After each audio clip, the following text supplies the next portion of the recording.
الحمد لله رب العالمين والصلاة والسلام على سيد الأنبياء والمرسلين محمد وآله وأصحابه أجمعين أما بعد فقد قال النبي صلى الله عليه وسلم النكاح من سنتي وقال فمن رغب عن سنتي فليس مني او کما قال علیہ الصلاۃ والسلام۔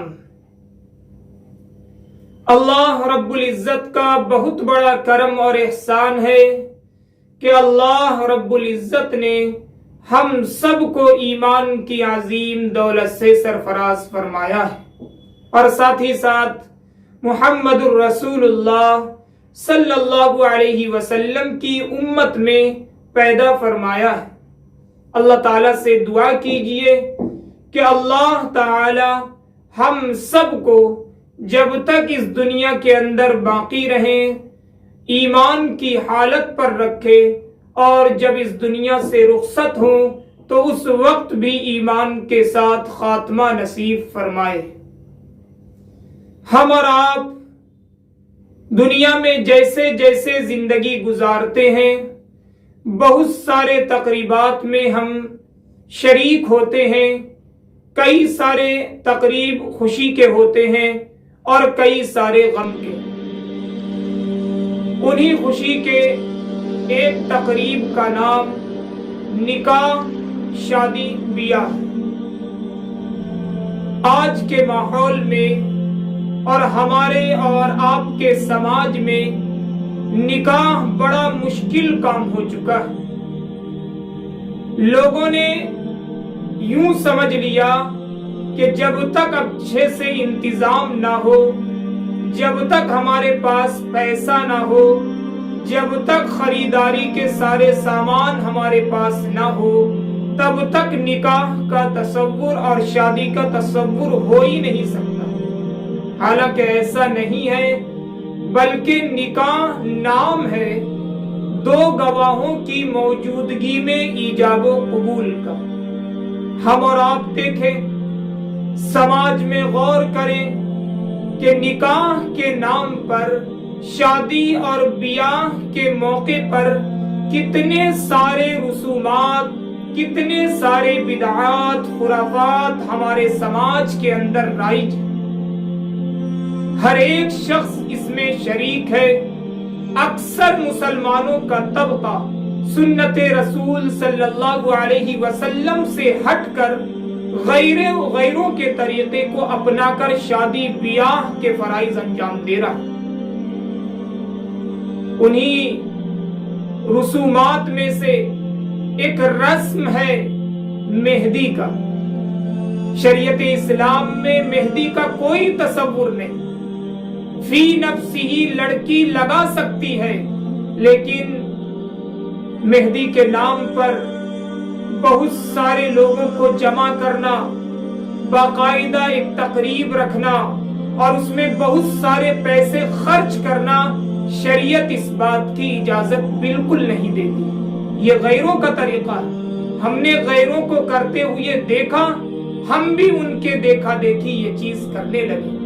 اسی طریقے سے ہلدی کا رسم، یہ بھی اسلام میں درست نہیں ہے، لیکن آج مسلمانوں نے ان دونوں رسموں کو اتنا زیادہ لازم پکڑ لیا ہے، ایسا معلوم ہوتا ہے کہ شادی کا ایک حصہ ہے، حالانکہ ایسا بالکل نہیں۔ اس لیے ہمیں اور آپ کو چاہیے کہ ان رسموں سے بچ کر سنت رسول صلی اللہ علیہ وسلم کے مطابق شادی کے فرائض کو انجام دیں۔ اور بھی بہت سارے خرافات ہیں ہمارے سماج میں پھیلے ہوئے، کن کن چیزوں کو بیان کیا جائے؟ یہاں تو سب ہی شامل ہیں، چاہے بڑے ہوں یا چھوٹے، امیر ہو یا غریب، کوئی بھی طبقہ ہو، ہر ایک طبقہ شادی بیاہ کے موقع پر اتنے خرافات اپنے سماج کے اندر پیدا کیے ہوئے ہیں کہ اس کو بیان کرنا بہت مشکل ہے۔ میرج ہال کا تصور صرف اس لیے تھا کہ جگہ کی تنگی کی وجہ سے وہاں جا کر ہم نکاح کے فرائض انجام دے سکیں. لیکن ابھی یہ ہوتا ہے کہ باقاعدہ ہر ایک شخص یہ کوشش کرتا ہے کہ میرج ہال بک کرے، اس میں پھر لڑکے اور لڑکیوں کا ایک ساتھ ملنا جلنا بیٹھنا، اور اگر ان سے کہیں کہ بھائی پردے کا لحاظ رکھیے تو وہ کہتے ہیں ارے پردہ کیا چیز ہے، ہم نے اتنا پیسہ اس لیے خرچ کیا. افسوس ہے امت مسلمہ پر، افسوس ہے لڑکیوں پر، افسوس ہے سماج کی بہو بیٹیوں پر. آپ یاد رکھیے، آپ حضرت عائشہ صدیقہ رضی اللہ تعالی عنہ کی بیٹی ہیں، اب حضرت فاطمہ الزہرا رضی اللہ تعالی عنہ کی بہن ہیں. آپ یہ کہتی ہیں کہ شادی کے موقع پر پردے کا اگر لحاظ کیا جائے تو ہم نے جو اتنا سارا پیسہ خرچ کیا ہے بیوٹی پارلر جا کر، اس کا کیا فائدہ؟ یاد رکھیے، ایک دن اللہ کے سامنے حاضر ہونا ہے. اللہ ہم سے سوال کرے گا، اللہ ہم سے پوچھے گا کہ ہم نے تمہیں ایک زندگی عطا کی تھی، ہم نے تمہیں جوانی عطا کی تھی، تم نے اس جوانی کو کہاں خرچ کیا؟ اسی طریقے سے شادی بیاہ کے موقع پر بہت سارے لوگ یہ کہتے ہیں کہ جب تک گانا باجا نہ ہو جب تک شادی ہی کہاں. افسوس امت محمدیہ صلی اللہ علیہ وسلم پر، آقا مدنی صلی اللہ علیہ وسلم تو یہ فرما رہے کہ میں گانا بجانے کو مٹانے کے واسطے بھیجا گیا ہوں، لیکن ہم اور آپ ہیں کہ اپنی زبان سے یہ کہتے ہیں کہ جب تک شادی کے اندر گانا باجا نہ ہو تب تک شادی نہیں. ڈی جے کرتے ہیں، بہت سارے پیسہ برباد کرتے ہیں اور ایک ننگا ناچ کیا جاتا ہے. امت رسول صلی اللہ علیہ وسلم کو جن چیزوں سے بچنا چاہیے تھا ہم انہی چیزوں کی طرف بڑھ رہے ہیں.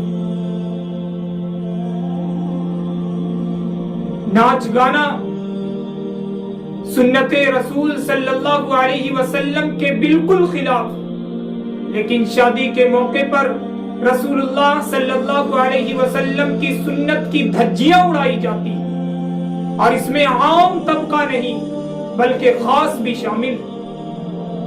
حاجی جی بھی شریک ہے، نمازی جی بھی شریک ہے، حافظ جی بھی شریک ہے، مولوی صاحب بھی شریک ہے.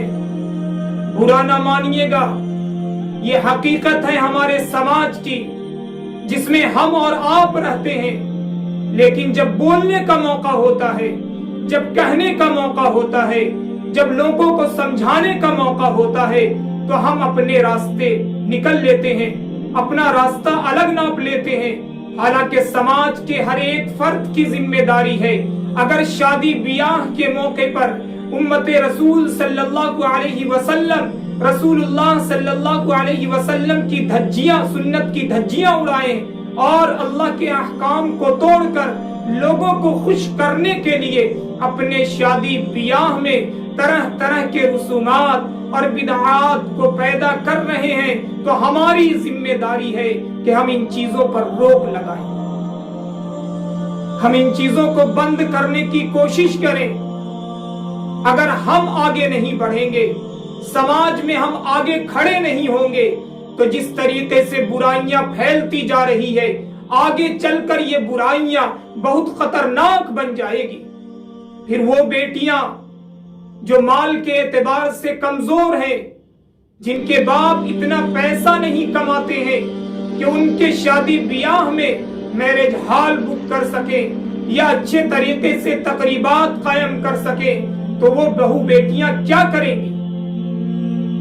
اس لیے ہماری اور آپ کی ذمہ داری ہے کہ ان تمام رسومات سے بچ کر سنت رسول صلی اللہ علیہ وسلم کے مطابق شادی بیاہ کے فرائض کو انجام دے.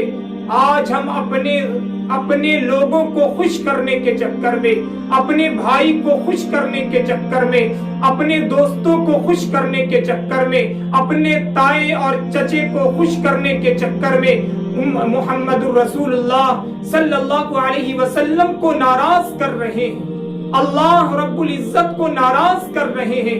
ارے دنیا ناراض ہو اس سے کوئی فرق نہیں پڑتا، لیکن اللہ رب العزت ہم سے ناراض نہ ہو۔